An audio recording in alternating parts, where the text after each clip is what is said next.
This is Take Money Action and my very first video, and today I'm going to talk about budgeting. So I've got 5 key points that I want to talk to you all about when it comes to budgeting. So number 1, what actually is a budget? So a budget consists of 3 things primarily. It consists of the first one being your bills and expenses. The second one being that it can consist of savings or investments. And number 3, it can consist of whatever you want to spend on. So obviously I've got my wee book here to keep myself in check, and I want to go through 4 main points with you all about what actually does a budget benefit you for. Now obviously, going through the first point is how can a budget improve your financial decisions and habits. Now, I'm not a financial advisor and none of this is advice. It's all for educational purposes and you need to do your own research. I can't stress that enough. But a budget can really improve your financial decisions and habits, primarily because it makes you think about what you're actually spending.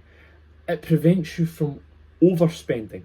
So basically, the other week there, I went and bought myself a new jacket. Quite smart when I'm the one that's trying to educate people as best as I can about a budget, when I'm doing the opposite. But besides the point, I went and spent £112 on a jacket, right? And the problem is I didn't think about that. I just went, seen I liked it and bought it, which is actually a problem because I never said to myself, in 3 days now, will I need that jacket or do I want that jacket in 3 days from now? And the second thing is, how long would it actually take me to work for that jacket? And how I mean it is, for example, if someone were to offer you this jacket and say the price and everything like that, how long would that actually take you to get there? In my case, it would take me 5 days to work for that amount of money for that jacket, because I'm just starting off and I just started a new job the other week there. So that's quite a long time, to work that amount of hours for 5 days. Now obviously I will work 3 hours, I'm although I'm full-time, it is technically part-time, but it's full-time because I'm doing 5 days a week, but that's besides it. That's quite a while, to work for a job. You really should question, is it needed or is it wanted? In my case, it's wanted.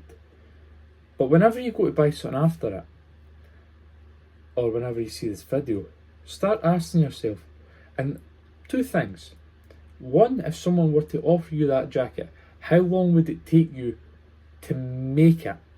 How long would it take you to make that amount of money to get that jacket? And the second thing is, in 3 days from now, will you actually still want it? Or was it just because you've seen it, I've got to get it? That's an interesting thing, and it's worked really well for me, to prevent myself from overspending. Although I did sillily buy that jacket. Sillily, well done. Number 3, so point number 3, or point number 2 actually, because the first point was what is a budget. Point number 2 is an interesting thing that has actually worked for myself and has really helped me become better with my finances, and it's the 50-30-20 rule. And that's where I want to reference back from point number 1, is what is a budget. 50% of your money you can delegate to your bills and debts, 30% you can sometimes delegate to spending, and 20% can go to investments.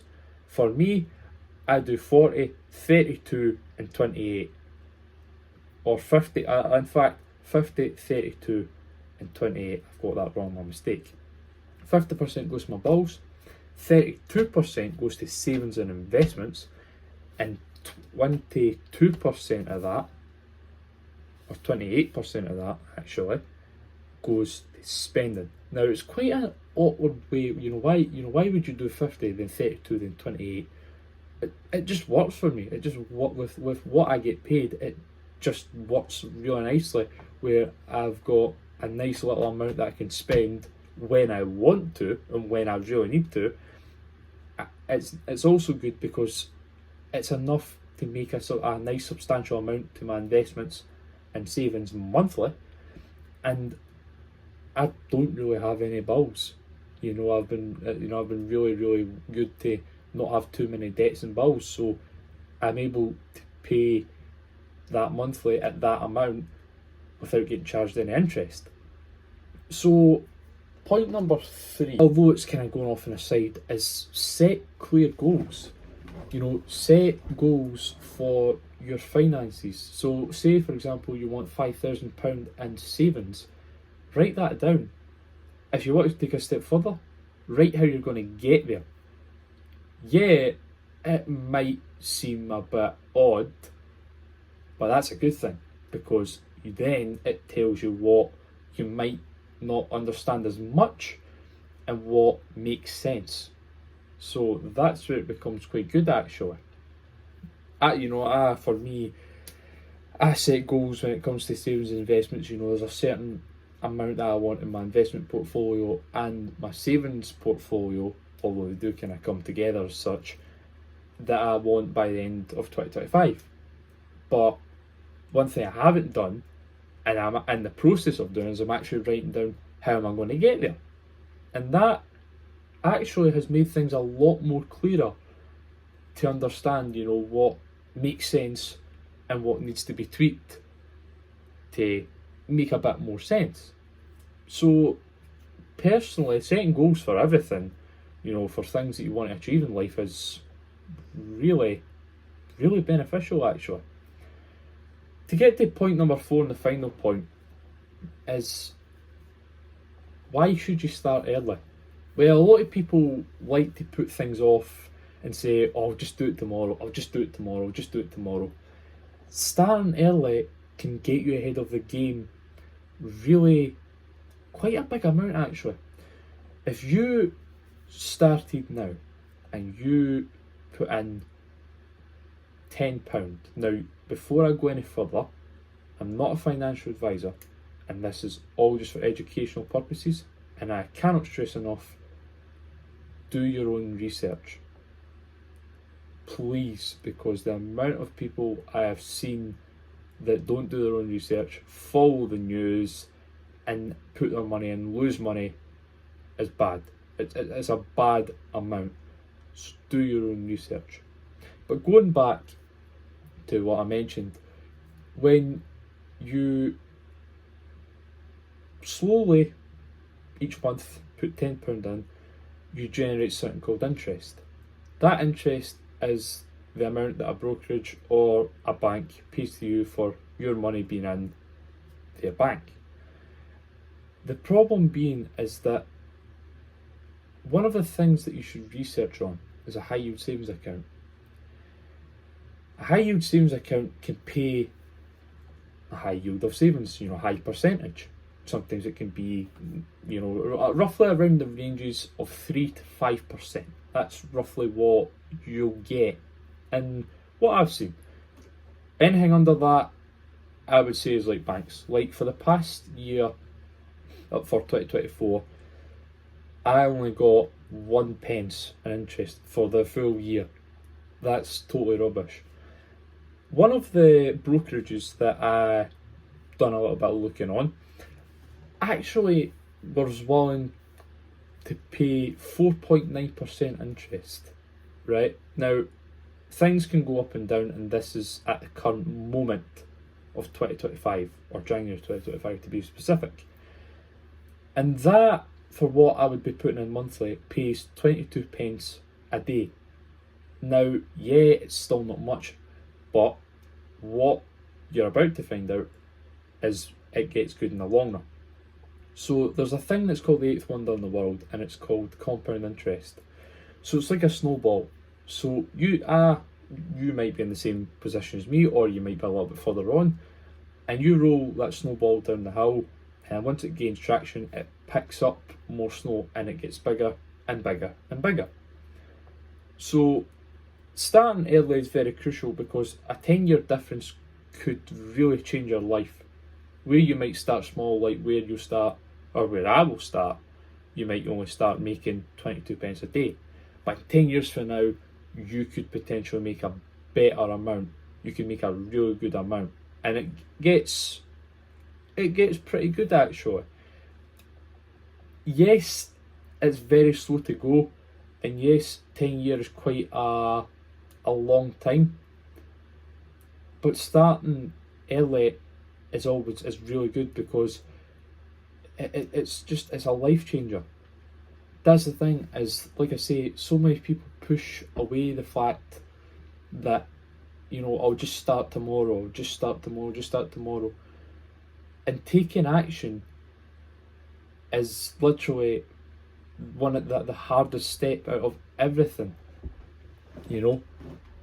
Taking action is primarily the biggest cause for people not reaching their goals. And it's sad to see, because people have such clear visions, and they just don't take that step. So, like I say, it is a really big potential for a high yield savings account.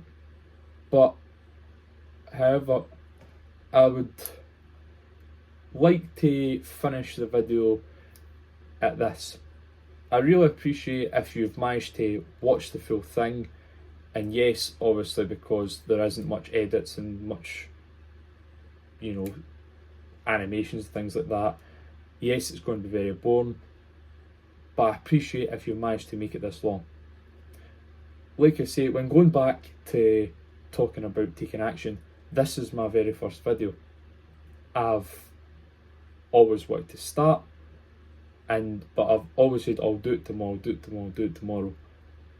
And, well, to be perfectly honest, 5 years down the line, for when I wanted to do YouTube videos to now, and for past 5 years I've pushed away. I'll do it next month.